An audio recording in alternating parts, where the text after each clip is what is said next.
guys, I'm down on the farm this weekend. I'm here all by myself and I have been working. I even have overalls. Anyway, I wanted to share a recipe with you today that goes back to my childhood. And there is a very sweet story about where we got this recipe and why we call it Monty's Cookies. So come with me for these few little simple ingredients and just a few minutes, and I'll share this really good thing with you. One of the first things I'm going to do before we get started actually cooking is to just prep a big sheet pan with some parchment paper. Of course, when I was growing up, we didn't have parchment paper, we had wax paper. But you just want to get that ready first, and then we'll be ready to start. Okay, so this little recipe is really simple. You're going to need 3 cups of oats, 2 cups of sugar, a half a cup of cocoa, a half a cup of milk, 1 stick of butter, and a little vanilla. So I'm going to measure all my ingredients first because this just goes really quick. As I told you guys when we were kids, my dad moved us all over the country. And when I was probably, 5 years old, we moved to Pine Bluff, Arkansas. And when we got there, my dad, of course, came to town not knowing where we were going to live. So he found a little trailer for us. Ooh, look at this. I'm glad I didn't make a double batch because I have like exactly 3 cups of oats. Just dump all that in there. So he rented this little trailer for us to live in. Now at this point in time, we only had 6 kids. We didn't have all 8, but we lived in a little bitty 2-bedroom trailer. My brother David slept on the couch. All 5 of us girls, 5? 6? Yes, all 5 of us girls slept on a double bed, but instead of sleeping lengthwise, we slept sideways. My mom made our bed so that it tucked in at the bottom, which was the side, and then we all just slept like little sardines in a can. And then my mom and dad had the room at the back. So when we moved into the trailer park, it was kind of like a little circle drive with trailers all the way around the outside and all the way around on the inside. And when you entered the driveway, the first trailer you would come to was this little tiny Airstream trailer. It was probably almost as wide as it was long. It was tiny, little round trailer. And the lady who lived there was the first person to come and knock on my mom's door and welcome her to the neighborhood. And her name was Miss Monty. And she was probably about the shape of her trailer. She was also kind of short and round and wide. Okay, next ingredient. You're gonna need a heavy bottom saucepan pot. And in the bottom of that, we're just gonna put a half a cup of a good Dutch processed cocoa. Hershey's is what my mom used, so that's what I'm gonna use for you today. Just dump that in the bottom of your pan. Then we're gonna need 2 cups of just plain white granulated sugar. This is a very forgiving recipe. I've seen it using 1 3/4 cups of sugar and 3 tablespoons of cocoa, but that's not how we did it. So 2 cups of sugar,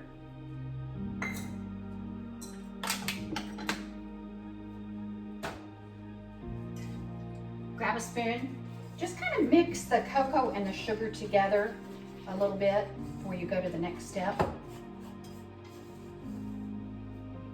And almost any sweet recipe needs a little bit of salt, not much. I'm guessing maybe 1/4 teaspoon for this. Most recipes won't call for it, but a little bit of salt makes even sweet things a little sweeter. So I do add a little bit of salt. Okay. Mix those up until it looks like this. Isn't that pretty? Kind of looks like sand, kind of gritty. So back to the story. Miss Monty was the first one to show up at my mom's house and welcome her to the neighborhood. And with her, she brought a tray of these Monty's cookies. Now, she was the kindest, most gentle woman, and she invited all of us kids to come do a little Bible school every day in her backyard at 3 o'clock after nap time. She would invite everybody over. The kids that got off the bus could come too because they were done about that time. She would spread a little blanket in her backyard and she would just tell us simple little Bible stories for just a few minutes. She always had a little snack for us, and a lot of times when it was really hot in the summer, she would make grape juice popsicles or Kool-Aid popsicles. She would pour them in an old-timey ice tray that had the crank. She would put the juice in there, freeze it, and when it was about half set, she'd put toothpicks in each one of those little squares. Then she'd crack it, and we'd have little popsicles on the blanket in her backyard while we heard stories about Jesus from Miss Monty. Okay, now I moved my sand, my cocoa and sugar with a little pinch of salt over to the stove. We're just gonna plop in that 1 stick of softened butter, and to that we're gonna add a 1/2 cup of milk. I know that doesn't seem like very much. Then we're gonna put that on low heat just until we get everything mixed, until the butter melts. It's kind of a gloppy mess at first, but I promise it'll all come together. You're going to want to get all this melted, and then once it begins boiling, you're gonna just keep stirring and let it boil for about 2 minutes. We want to make sure that all of that sugar, that granulated sugar, is completely dissolved because we don't want a gritty cookie. Miss Monty was a Seventh-day Adventist, and as you guys know, we were raised in the love and the admonition of Jesus Christ by my sweet little mom, who was just an incredible woman by anybody's standards. Everyone who knew her knew she loved the Lord.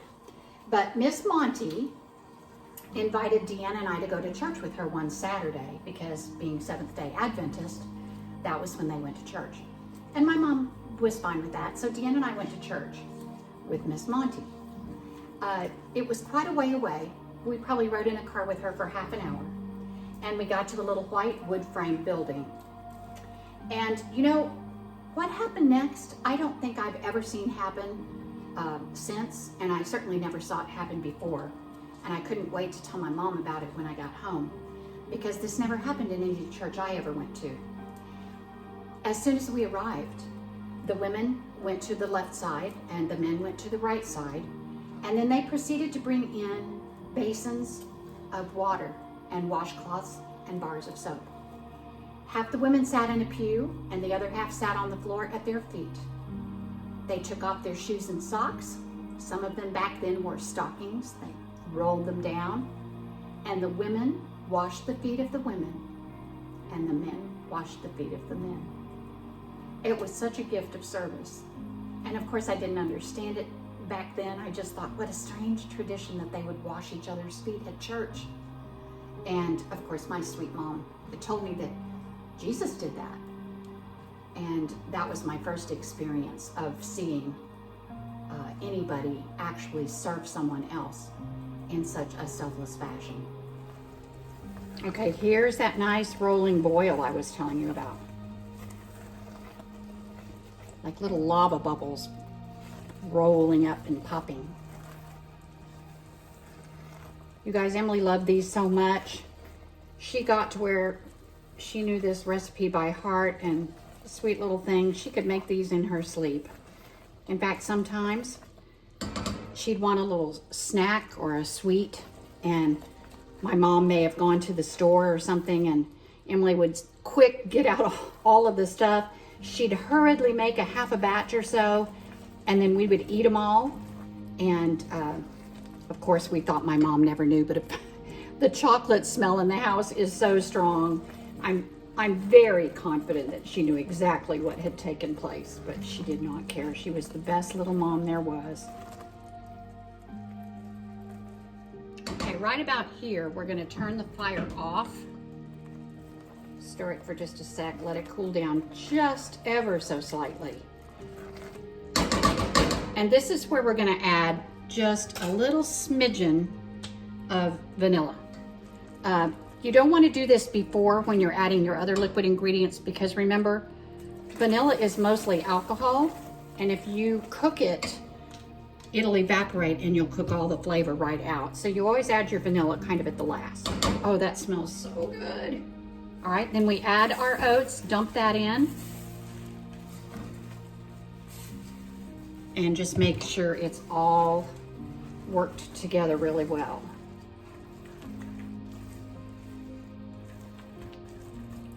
Until you don't see any white anymore. Now I brought my baking sheet right over here so you can see. And you want to go ahead and work pretty quickly here. We used to drop it from spoons and make these little rounded, kind of oval cookies. But you can also use an ice cream scoop. And then you can just make little rounded mounds. I think it's actually a little quicker that way. And then you just line them up on your baking sheet. And we're gonna let those cool. And you'll know when they're done. They'll be very firm. You can pick them up and eat them with your fingers. Now, you know, at school, in the cafeteria, the ladies used to put peanut butter in these. And I have seen recipes where you can add coconut. But we were purists. In the Titus household, we made them just like Miss Monty taught us. And that was just like this.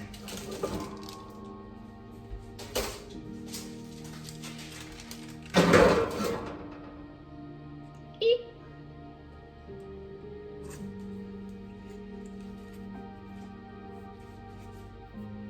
A little mess. Okay. Just pick it up, keep on going. Depending on the size, this will probably make about 20 to 24.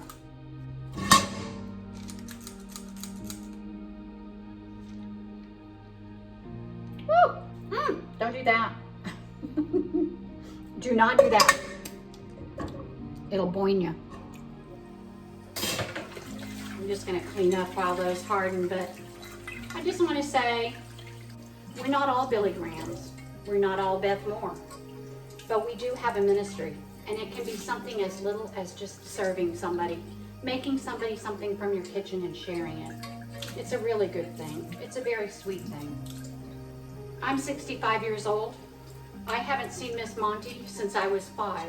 I live in another state 6 decades later, and she still has an impact on my heart. So don't ever feel like you're not making a difference in the world. Some little thing you do can make a difference 60 years later, in another generation, in another state, in another time. God will use every little thing we do for His kingdom and for His glory. Here's our little finished cookies. Look at this. Look how firm they get. Isn't that wonderful? Look at that. So good. My precious little Emily. She had such a sweet tooth. No wonder she loved these. They are just so chocolatey and sweet. And there's really nothing to them. I hope you'll try them. You probably already know how to make them. But thank you so much for coming with me on my journey to just share with you how they came to be a part of our family and the sweet heritage we have from Miss Monty. My sweet Emily, my mom, and Miss Monty are all three in the great beyond now. I hope they're having something wonderful to eat up there.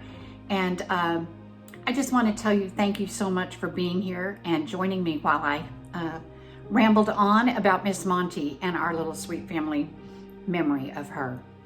I hope you guys have a fabulous week. God bless, and remember, I love you very much. Take care.